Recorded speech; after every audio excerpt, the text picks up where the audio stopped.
The Radio Memories Network is brought to you in part by Liberated Syndication, podcast publishing made easy, libsyn.com. That's libsyn.com.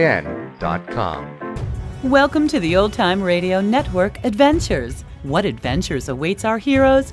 Let's go back to the early days of radio and our imaginations to our featured presentation. In the jungles of South America, the evil mistress of the slave plantation Limbo has had many rich and famous people kidnapped and enslaved, including Modesty Blaise's friend Danny Chavez. During a kidnapping attempt of the loathsome Paxero, Modesty and her associate Willie Garvin learn of Danny's captivity and set out to rescue him and his fellow slaves in an adventure that spans London, Switzerland, New York and Guatemala. She stands tall, long legs, long black hair, dark eyes, young, superb. In her 20s, she led an international crime ring called The Network, transforming an ex-convict into her right-hand man. Now her life is her own. Rich, clever, daring, there is no other like her. She is Modesty Blaise.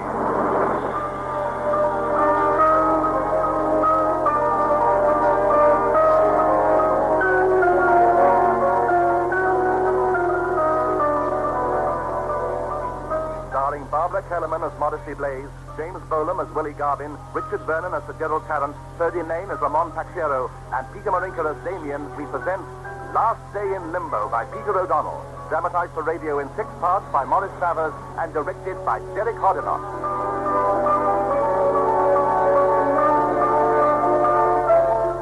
Part 3, A Name from the Past.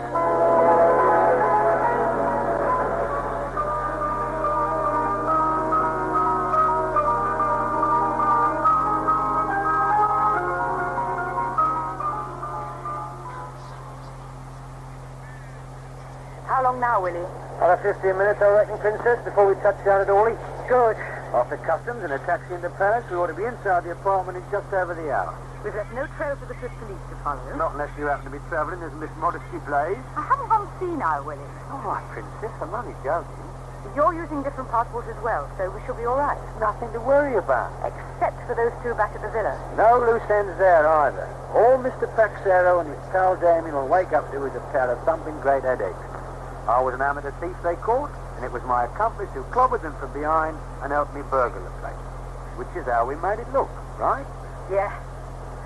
I'm sorry, Willie. I've messed things up for you. The idea of dealing with those two was your case and not mine. I was only supposed to be helping. Then I make you call it off, turn everything around. Blimey, Princess, this is me, remember? Willie Garvin. Any way you want to play it, any time is okay with me. Finding that watch in Damien's room. There's 2 names on it, so you said. One of them being yours. And I haven't shown it to you yet, or told you what it means. You will, when you're ready. And it was a bit of a shock, that's obvious. Yes, it was, Willie. I'll explain it all when we reach the apartment.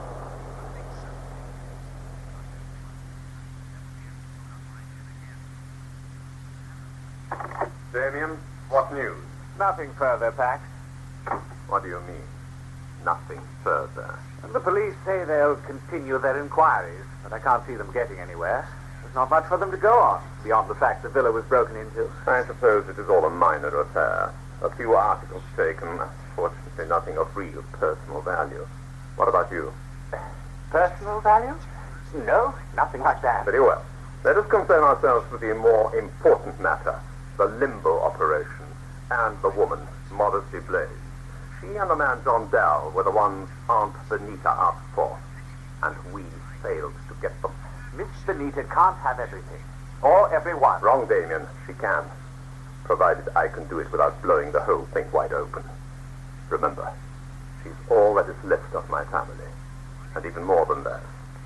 But for her, I would not be alive today. Pax, I'm with you. You know that. But all this, well, it's a pretty bizarre game we're playing. There have to be limits. Wrong again, my friend. No limits. My advice with the Blaise girl is forget her. Why? Pax, I told you. She used to run the network with Garvin as her second in command, and that was a big setup, very big. But as you also told me, she is no longer involved with it. She and this Garvin have retired, given up their connection with crime. Even so, she's not one to tangle with. You are afraid of her? I think she's best left alone, that's all. You seem very anxious to leave her alone. Not anxious. cautious. Or is there something more? I wonder. Anyway, we will play this game bizarre or not to the end. Is that clear? Couldn't be clearer, Pax. Now, what about Miss Benita? Shall we send a message to the plantation? A message? No, I think not. She has set her heart on those two. It will be best if I see her and explain things in person. Will we be leaving straight away then? There are still some items of business here in Europe to attend to. The bank in Geneva, also a meeting in Paris.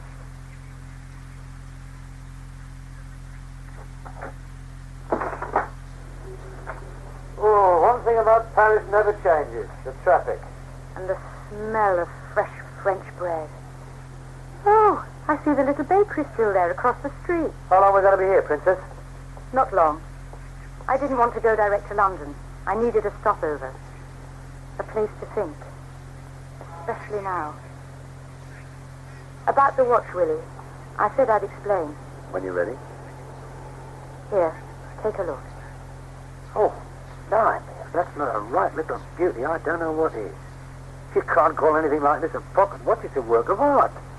Must be by brigade. Yes, So that makes it what, 150 years old? 170. Must be worth every penny of 3,000 quid. Open the back of it, Willie. Read the inscription. To Danny from Modesty.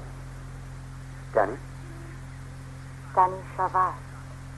Remember him? Sure. Got back a few years though. To the days when I was still building up the network. Morocco and Tangier. When you first brought me into it, Danny was the one you put in charge of me to initiate me into some of the social graces. And nobody could have been better for the job. That's why I chose him. I remember his report to me after only a month. Willie Garvin learns fast, mademoiselle. He is what you would call a natural. You will find no trace now of the jailhouse rough you picked from the gutter at Saigon. Instead, you will find a man relaxed and at one in any company where you care to place him. I think you will be well pleased with the result. I like Danny. I think everybody did.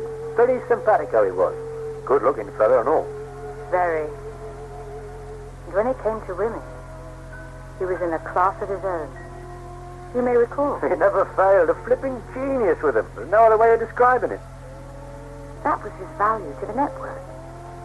If there was a woman who had information I needed, I'd put Danny to work on it. It didn't make any difference whether she was young, old, attractive, or plain. He always came back with everything I needed to know. And then, one day, I called him into my office for an important briefing. An urgent assignment. I understand, mademoiselle. The Canary Islands. You've made a booking for me, as from next week, at the El Greco Hotel Lanzarote. That is where the lady will be staying. You say her name is Jeanne Fournier. It was a familiar routine for Danny. Check in at the hotel, wander onto the terrace, order a drink, and sit there wondering in a lazy kind of way what Jeanne Fournier would turn out to be like. Then the sound of high-heel shoes coming towards him. He turned his head, rose to his feet as the woman stopped before him. But this time, he could tell at once, that special instinct of his, that she was feeling some kind of fear, trying hard not to show it, but it was there. He sensed it, the tension in her, and he was utterly astounded. Mademoiselle, what brings you here? What is the matter? Has something gone wrong? Then I told him, Willie. Nothing had gone wrong. It had all gone to plan. There was no Jeanne Fournier. I was his urgent assignment.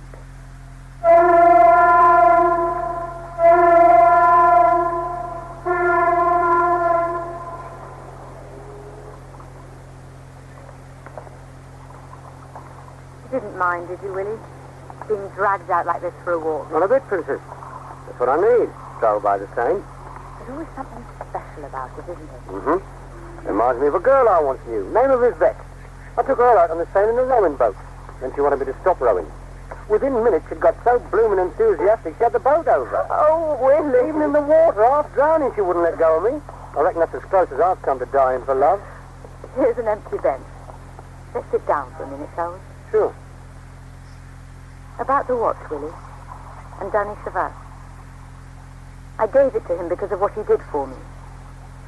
He prevented me from becoming a cripple. Cripple? Oh, I don't mean physically, but... Well, I had some nasty experiences when I was young. You know about some of them.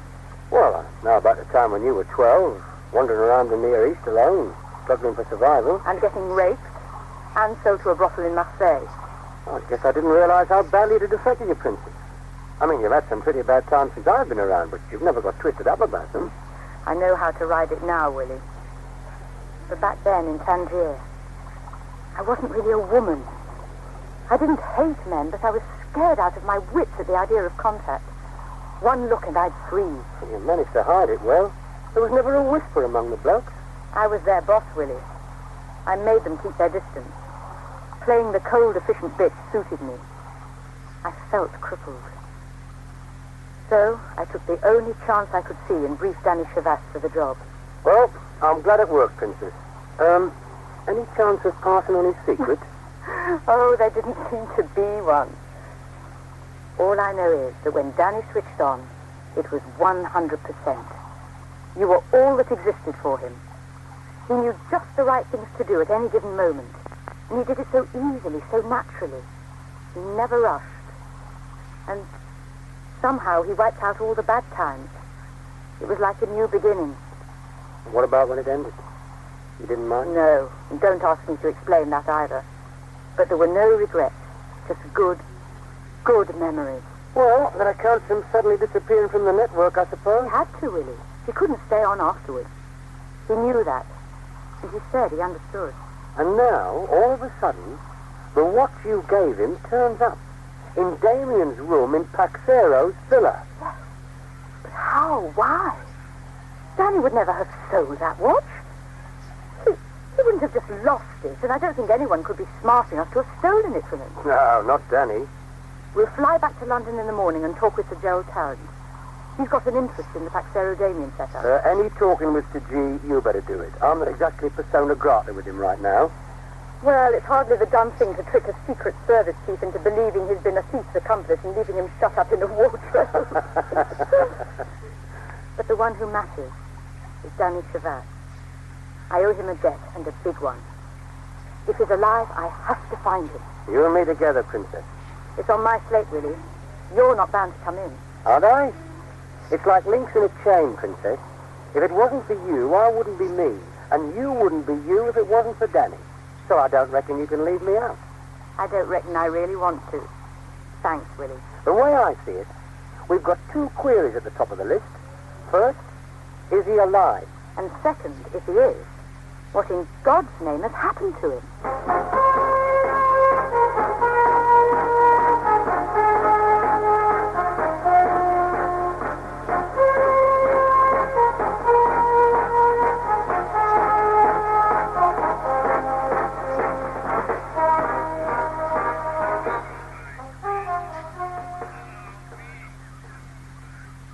Hi, Danny. Come in. What's brought you to the surgery? Something wrong with my foot. Okay, sit down. I'll take a look. I cut it, Kim, the day before yesterday, digging in the field. But it does not seem to be healing. Mm-hmm. The climate, the treatment from these pigs of overseers out there, and standing all day working in the plantation doesn't help. The coffee berries are ripening. They will be ready for picking soon. And that means harder work for all, eh? What else are slaves for? We are all slaves at Limbo. Even you, Kim. Sure. Hold still now. Limbo. A place where time is at a standstill. Where the past does not exist, the present has no meaning, and where there is no future. Fits this set up to a T, doesn't it? There's no escape either. If the overseers or Paxero's special guards do not kill you, the jungle will. I'll clean out this cut, Danny, and put a dressing on. One thing about Miss Bonita, she likes the people kept healthy. The mistress of Limbo. An old woman with a nephew who gives her all this, like a toy to play with. They must be insane, both of them. Paxero's sane enough to have made a pile of dough and made himself a big wheel in this part of the world. Cigarette? You aren't supposed to share your privileges, Kim. Is it safe? I'll keep an eye open in case anyone comes. You know, if I was back in Los Angeles with that nameplate on the door spelling out Kimberly Crozier, M.D., I'd be telling you to give it up. But here I'm just a slave medic on a plantation where there are few enough comforts, so what the hell? You came in with a big intake, didn't you? Yes. A happy gathering of the wealthy elite on Paxero's yacht. What happened on the yacht? 4 of the stewards were Paxero specials. One night they took over, backed up by submachine guns. That fair-haired swine Damien was in charge. We were taken off in a boat and the yacht was sunk. And the crew? 15 of them. Submachine guns. Damien loved it. God almighty. I think people are not real to men like Paxero and Damien. Perhaps that is why they always succeed. Not always, Danny. The way I hear it, they've just flipped up. What? 2 slaves they didn't manage to get. A man and the girl Miss Benita saw in a magazine. I don't know who the girl was, but the man was called Dow. John Dow. The tycoon. Dow Enterprises. I once knew someone who was a close friend of his. Well, it seems he and this girl were on a back-to-nature kick in the Idaho primitive area. A pair of Paxero's boys grabbed them easy. And then Dow up suddenly and shoots them down with their own guns. How about that? Dow. Icer. That I cannot see. Not Dow. But the other possibility. Yes, it could be. What's the matter? It was not Dow who did it, Kim. It was the girl with him. A woman? Oh, come on, Danny. I knew these men. They were born killers. And I knew her. I once worked for her. Believe me, she has dealt with men like that before, with the kind of opposition that makes your flesh creep. Well, you're not the kind of guy who goes up half-cocked, so I guess you know what you're saying. Should this help us any? It might. It just might. If she had some reason to believe that I was not dead, she would start looking for me. You can bank on it, Kim. And you figure she'd find you? Somehow or other. You must be pretty important to her. No, but it would make no difference. That is how she is, you see.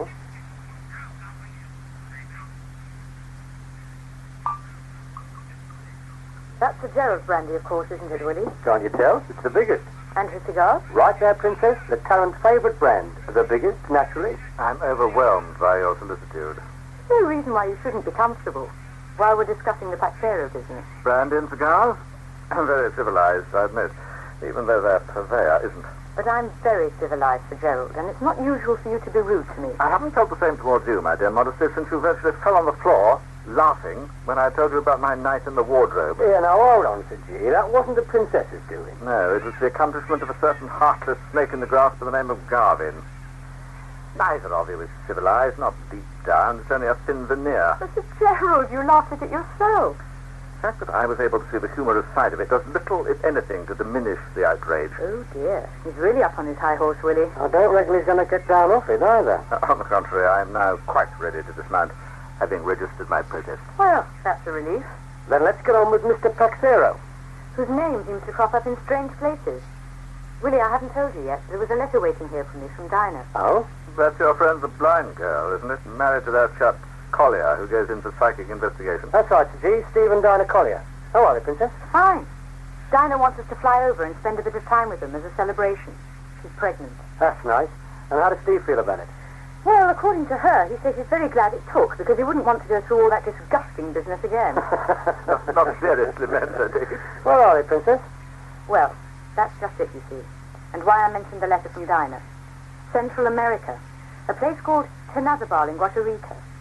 Steve's taken a job doing a study of the calendar of the Mayan people in relation to the stars. And here's the interesting bit. It's something known as the Cultural Institute of Costa Rica, sponsored by guess who? Paxero? Go to the top of the class. As you say, Modesty. Interesting. Sir Gerald, when you were asked by the Americans to check up on Paxero, how much information did they give you? Not a great deal, actually. Born in Costa Rica, in a small peasant village. When he was still a child, he lost his family in an attack on the village by some rebel soldiers. An aunt brought him up. With good effect, it seems. He's now a very successful and rich businessman. And there just could be a connection between him and a lot of people who've been going missing believed dead. possible, not proved. Including his own yacht doing a vanishing act with a full cargo of passengers. In essence, what was planned for you and John Dow, Modesty? Yes, the same pattern. And still another thread of it would appear to be your finding of that Breguet timepiece. To tell the Americans must have a passenger list, mustn't they? For Paxero's yacht. One would think so. You'd like me to inquire? Please. With reference to one particular name, I imagine. That's right. Danny Chavat.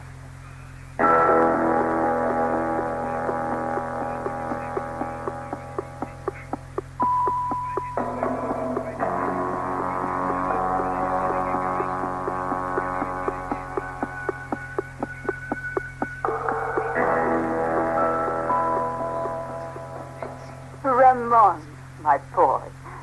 It is good to see you. And you, Damien? Miss Benita.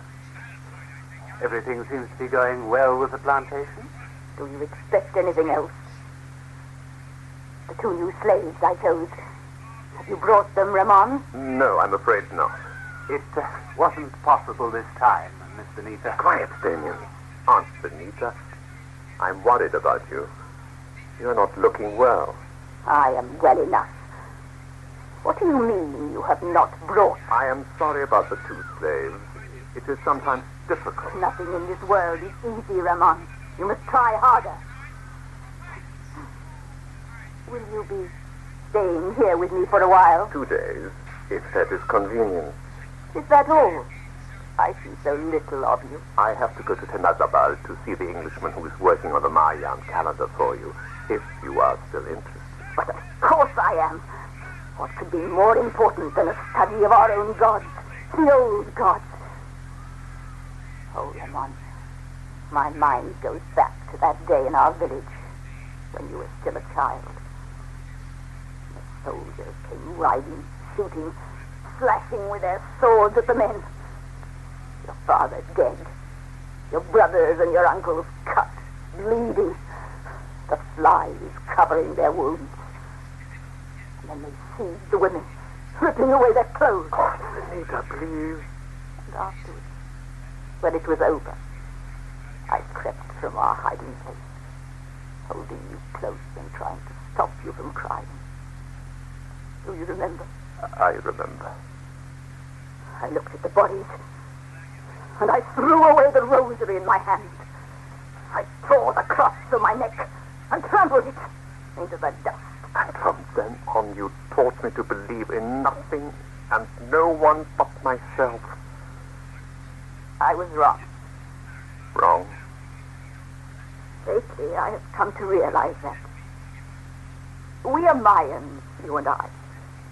Children of the old gods. For centuries we have been crushed underfoot by invaders, and we have forgotten our heritage. But our gods did not die. If we turn to them again, they will renew us. Give them blood, and they will give back fine crops. Offer them sacrifice, and they will answer your prayers. I want you to arrange a sacrifice in the temple. That will help. The gods have health and strength in their gift if one pays the blood price. You understand, my boy? I will see to it. But not an animal. That will not please them at all. It must be a human. A girl. A human sacrifice. Not a Puerto Rican, of course. Must be a foreign girl.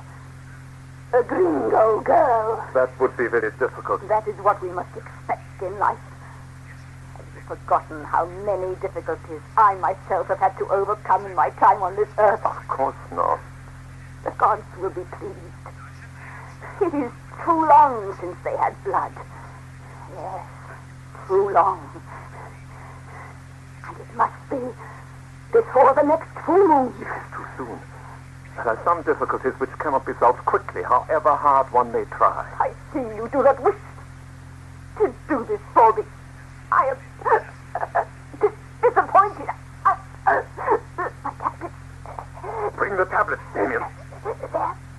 Beside the glass. Quickly. Here, Pat. I will see to her. Go and get that Dr. Crozier.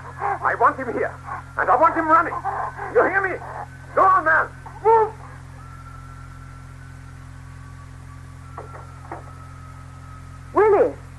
here. Oh, hello, Sir G. Dropped in for a cuppa, have you? If that's an invitation, I gladly accept. Actually, I've come with some information. I've just had a reply from our American friend. About the passenger list? That's right. It appears that your friend Chavas was one of the people on Paxero's yacht.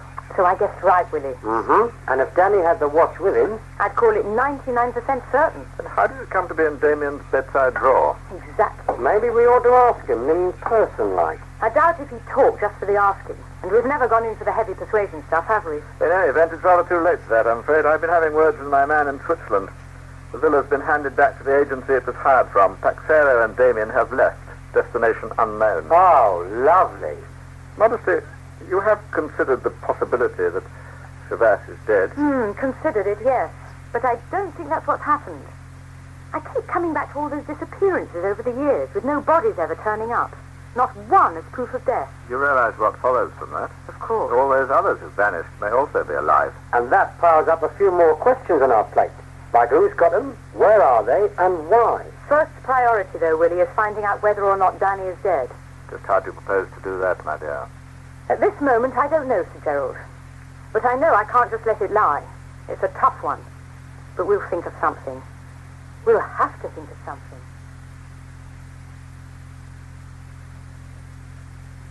Tim, I must have a word with you. Danny, have you got permission to come here? No. Are you crazy? I saw you and Damien earlier, running up to the house. Oh, so that's it. What has happened? The one thing I've been afraid of, Danny. Miss Benita. Dead? No, not yet. But soon, if I'm any judge. Her heart. And when it goes, you know what that means. Closed down. The last day in limbo. And the end for everyone on the place. Paxero see to that he daren't leave a single one of us alive. To the outside world, we're all dead anyway. Could we fight? What chance do we stand? Come on, you tell me. True. There are only half a dozen who would even try. The others have had all the fight knocked out of them. I'll tell you something, Danny. The woman you told me about. Modesty Blaise. Yes. The way it looks to me, she's all there is. The one and only hope we've got.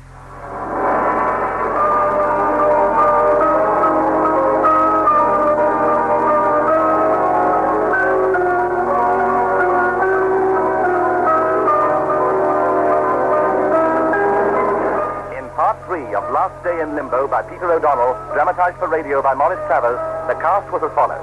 Modesty Blaise, Barbara Kellerman. Willie Garvin, James Bolam. Sir Gerald Tarrant, Richard Vernon. Ramon Paxero, Ferdy Main. Damien, Peter Marinka. Kim Crozier, Alan Tilvan. Danny Chavas, Christopher Neame. And Aunt Benita is Anne Churchman.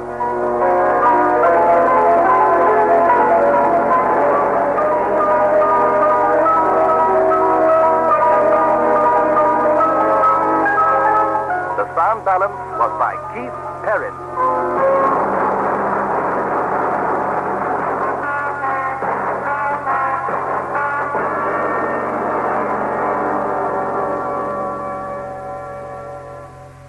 Modesty Blaise was directed by Derek Hodinott.